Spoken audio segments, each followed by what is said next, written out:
बन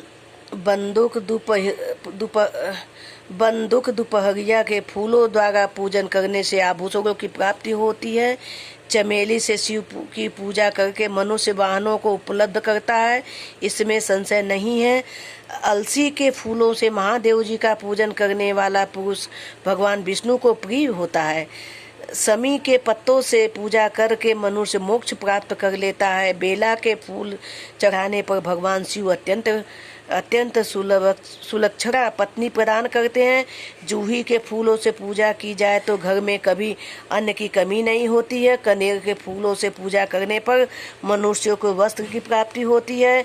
तेंदुआरी या शेफालिका के फूलों से शिव का पूजन किया जाए तो मन में निर्मल होता है। 1,00,000 बिलपत्र चढ़ाने पर मनुष्य अपनी सारी काम्य वस्तुएं प्रदान कर लेता है।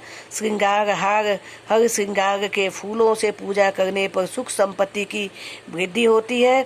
वर्तमान ऋतु में पैदा होने वाले फूल यदि शिव की सेवा में समर्पित किए जाए तो वे मोक्ष देने वाले होते हैं, इसमें संशय नहीं है। राई के फूल शत्रुओं को मृत्यु प्रदान करने वाले होते हैं। इस फूलों को 1,00,000 लाख की संख्या में शिव के ऊपर चढ़ाया जाए तो भगवान शिव प्रचुर फल प्राप्त करते हैं। चंपा और केवड़ों को छोड़कर शेष सभी फूल भगवान शिव को चढ़ाए जा सकते हैं। विप्रवर महादेव जी के ऊपर चावल चढ़ाने से मनुष्य की लक्ष्मी बढ़ती है। ये चावल अखंडित होने चाहिए और इनसे उत्तम भक्ति भाव से शिव के ऊपर चढ़ाना चाहिए। रुद्र प्रधान मंत्र से पूजा करके भगवान शिव के ऊपर बहुत सुंदर वस्त्र चढ़ाएं और समी पर चावल रखकर समर्पित करें तो उत्तम है। भगवान शिव के ऊपर गंध पुष्प आदि के साथ एक श्रीफल चढ़ाकर धूप आदि निवेदन को करे तथा पूजा का पूरा फल प्राप्त होता है। वहाँ शिव के समीपी 12 ब्राह्मणों को भोजन कराएं। इससे मंत्र पूर्वक सागोपांग लक्ष्य पूजा संपन्न होती है। जहाँ 100 मंत्र जपने की विधि हो वहाँ 108 मंत्र जपने का विधान किया गया है। तिलों द्वारा शिव जी को 1,00,000 आहुतियाँ दी जाए अथवा 1,00,000 तिलों से शिव की पूजा की जाए तो वह बड़े बड़े पाताल का नाश करने वाली होती है। जो द्वारा की हुई शिव पूजा स्वर्गीय सुख की वृद्धि करने वाली, ऐसा विषयों का कथन है। गेहूं के बने हुए पकवान से की हुई शंकर जी की पूजा निश्चय ही बहुत उत्तम मानी गई है। यदि उससे 1,00,000 बार पूजा हो तो उससे संतान की वृद्धि होती है। यदि मूंग से पूजा की जाए तो भगवान शिव को सुख प्रदान करते हैं।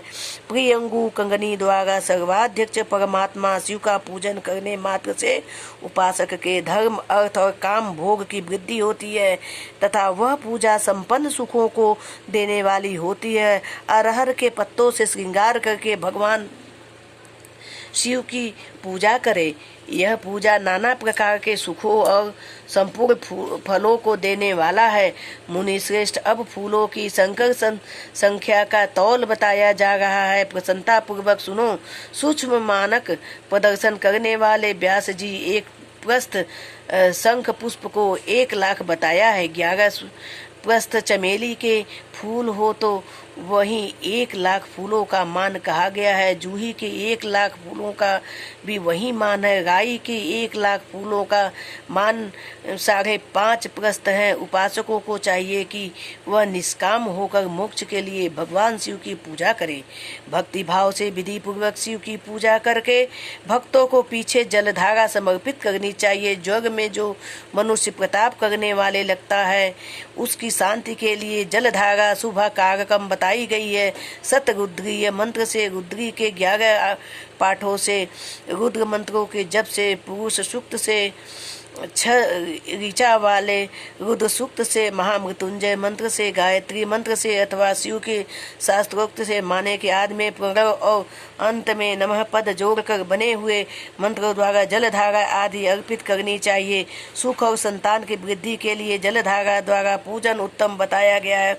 उत्तम भस्म धारण करके उपासकों को प्रेम पूर्वक नाना प्रकार के शुभ एवं दिव्य द्रव्यों द्वारा शिव की पूजा करनी चाहिए और शिव पर उनके सहस्त्र सहस्त्रनाम मंत्रों से घी की धारा चढ़ानी चाहिए। ऐसा करने से वंश का विस्तार होता है, इसमें संशय नहीं है।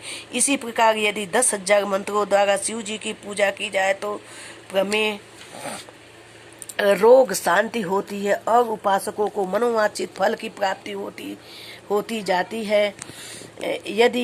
यदि कोई नपुंसक को प्राप्त हो तो वह घी से शिव जी की भली भांति पूजा करे तथा ब्राह्मणों को भोजन कराए। साथ ही उसके लिए मुनीश्वरों ने प्रजापत्य व्रत का भी विधान किया है। यदि बुद्धि जड़ हो जाए तो उस अवस्था में पूजन को केवल शंकरा मिश्रित दुग्ध की धारा चढ़ानी चाहिए। ऐसा करने से उसे बृहस्पति सम्मान उत्तम वृद्धि प्राप्त हो जाती है।